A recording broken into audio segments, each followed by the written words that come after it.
भगवान परशुराम भवन गोविंदपुरी में श्रीमद् भागवत कथा श्रद्धा एवं उल्लास के साथ आयोजित की जा रही है। इस दौरान वृंदावन से पधारे कथा व्यास ठाकुर श्याम सुंदर जी महाराज द्वारा कथा का रसपान करवाया जा रहा है।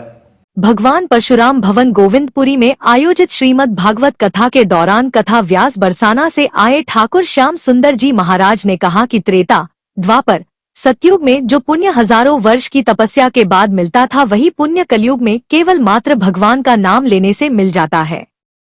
कलयुग की केवल यही एक विशेषता है कि इस युग में मुक्ति सुलभ है, इसीलिए कहा गया है कि कलयुग केवल नाम आधारा। यही बात कलयुग में भी भगवान से कही थी। जब उन्हें इस युग में कोई अच्छा स्थान नहीं मिला तो उन्होंने कहा था कि भगवान मुझ में अवगुण के साथ साथ कुछ गुण भी हैं, उन गुणों को देखते हुए मुझे कोई एक अच्छा स्थान दीजिए जहां मैं रह सकूं। कलयुग के गुण को देखते हुए ही भगवान ने उसे सोने में रहने का स्थान दिया। इससे पूर्व कलयुग को जहां वैश्य गमन होता हो, जहां जुआ खेला जाता हो या फिर जहां हिंसा होती हो, ऐसी जगह पर रहने का स्थान दिया था। जो सोना अपनी मेहनत और खून पसीने की कमाई से तथा किसी द्वारा उपहार दिया गया होगा, उस सोने में तो भगवान का निवास होगा, लेकिन जो सोना भ्रष्टाचार की काली कमाई से बनाया गया होगा, उस सोने में कलयुग का वास होता है। कथा व्यास ठाकुर श्याम सुंदर जी महाराज ने कहा कि भागवत कथा और भगवत गीता में काफी अंतर है, लेकिन कुछ लोग इस अंतर को समझते नहीं और भागवत तथा भागवत गीता को एक ही मानते हैं। उन्होंने बताया कि श्रीमद् भागवत गीता युद्ध स्थल में श्री कृष्ण को निमित्त बनाकर जनमानस को दिया गया एक संदेश है, जो भगवान के श्री मुख से निकला है। यह भगवान द्वारा गाया गया एक गीत है, जबकि श्रीमद् भागवत महापुराण में भगवान श्री कृष्ण की विभिन्न लीलाओं का दर्शन है। उन्होंने बताया कि भागवत महापुराण केवल मात्र एक ग्रंथ नहीं, बल्कि भगवान का साक्षात स्वरूप है। ठाकुर श्याम सुंदर जी ने श्रीमद् भागवत के विभिन्न प्रसंग पर विस्तार से चर्चा करते हुए यह भी बताया कि किस प्रकार भगवान श्री कृष्ण ने अभिमन्यु की पत्नी उत्तरा के गर्भ में जाकर महाराजा परीक्षित की रक्षा की थी। किस प्रकार महाराज परीक्षित को श्राप लगा कि वह तक्षक नाग के काटने से मृत्यु को प्राप्त होंगे, और किस प्रकार उन्होंने भागवत के माध्यम से मुक्ति का रास्ता चुना। इस दौरान कथा व्यास एवं उनके सहयोगियों द्वारा गाए गए भजनों का भी श्रद्धालुओं ने आनंद उठाया। कथा से पूर्व आयोजन समिति के सदस्यों ने भागवत महापुराण की आरती की और कथा के विश्राम पर भी श्रद्धालुओं द्वारा भागवत महापुराण की आरती की गई। भागवत कथा के दौरान महाराज श्री द्वारा अहोई अष्टमी व्रत की कथा भी विस्तार से सुनाई गई और महिलाओं को बताया गया कि किस प्रकार अहोई अष्टमी के दिन माता पार्वती का पूजन और पूजा की जाती है।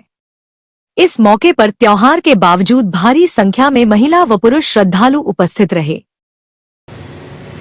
आप पधारे ही हमारा सौभाग्य है कि हरियाणा वालों का और पंजाब वालों का सौभाग्य की जागी धरती पर महाराष्ट्र विराजते हैं।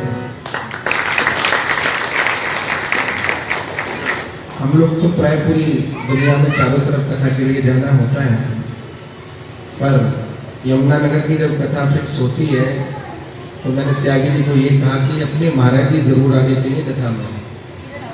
और महाराज जी ने जब स्वीकृति दी कि महाराज जी कथा में पधारेंगे, तब ये कथा फिक्स हुई। और अब हरिद्वार से अभी सीधे हरिद्वार से पधार रहे हैं। व्यस्ततम समय है पूरे महाराज जी का। और आज से 3 वर्ष पहले जब यह कथा हुई थी तो तब भी पूज्य महाराज जी का पदार्पण हुआ। दर्शन करके ही मन प्रसन्न हो जाता है। अभी महादेव का ही चरित्र चल रहा है, शिव चरित्र चल रहा है। यक्षरम नाम गणेतम राम सकृत प्रशंसा दरबार संस्कृत। जो कोई एक बार शिव कह देता है, उसके एक जन्म की नहीं, करोड़ों जन्मों के पाप नष्ट हो जाते हैं। सचंद्र चत्र पूर्वे साध्याः सन्ति देवाः हरिः ओम् एकदन्ताय विद्महे वक्रतुण्डाय धीमहि तन्नो दन्तिः प्रचोदयात्। हरिः ओम् नारायणाय विद्महे वासुदेवाय धीमहि तन्नो श्रीकृष्णः प्रचोदयात्। हरिः ओम् तत्पुरुषाय विद्महे महादेवाय धीमहि तन्नो वीर भद्र भूत प्रेतों के साथ में आए, आकर के दक्ष के यज्ञ को विध्वंस किया। दक्ष का सर काट करके यज्ञ में आहुति के रूप में चढ़ाया। बोले शंकर भगवान की जय। उसके बाद महादेव कैलाश पर्वत पर विराजमान हो गए। वर्षों के बाद ब्रह्मा जी पधारे, आकर के कहा महाराज दक्ष के यज्ञ को तो पूरा कर दो। बोले यज्ञ में तो हमारा भाग ही नहीं है, तो यज्ञ को पूरा कहां से कर दे।